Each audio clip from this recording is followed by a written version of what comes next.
എൻ്റെ വ്യക്തിപരമായിട്ടുള്ള അഭിപ്രായം, ഞാൻ ആ പാർട്ടിയിലുണ്ടായിരുന്ന ആളാണല്ലോ. കെ സുധാകരൻ എന്ന് പറയുന്നത് ശക്തനായിട്ടുള്ളൊരു നേതാവ് തന്നെയായിരുന്നു. അതിന് പകരം വയ്ക്കാൻ ഇപ്പോൾ ഒരാളെയും ഉണ്ടായിരുന്നു. പക്ഷെ അവരെയൊക്കെ തള്ളിക്കളഞ്ഞ് പിന്നെ എല്ലാവരും അദ്ദേഹത്തിൻ്റെ കഴിവുകൾ തെളിയിക്കട്ടെ. നമുക്കിപ്പോൾ അതിലൊന്നും പറയാനില്ല. പക്ഷെ കാത്തിരുന്ന് കാണാം. കെ മുരളീധരൻ്റെ ഒരു പ്രധാനപ്പെട്ട പ്രസ്താവന വന്നത് ഫോട്ടോയിലെങ്കിലും കണ്ടാൽ തിരിച്ചറിയുന്ന ഒരാൾ വേണം.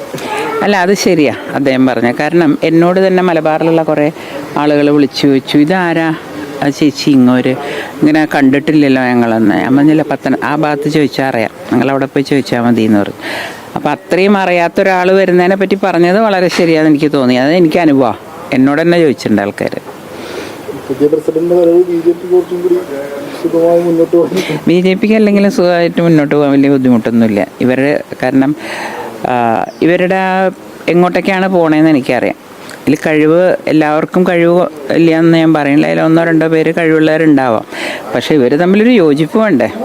ഒരാൾ ഇടത്തോട്ട് പോകുമ്പോൾ ഒരാൾ വലത്തോട്ട് പോകും, പിന്നെ തമ്മിലൊരു ചർച്ചയില്ല. ഇത്രയും കാലം മുമ്പ് ഇലക്ഷന് തോറ്റിട്ട് നമ്മൾ പരാതി കൊടുത്തിട്ട് അതിനെപ്പറ്റി ഒരു അന്വേഷണം പോലും ഉണ്ടായിട്ടില്ല. പിന്നെ എങ്ങനെയാണ് തെറ്റ് തിരുത്താൻ പറ്റണേ?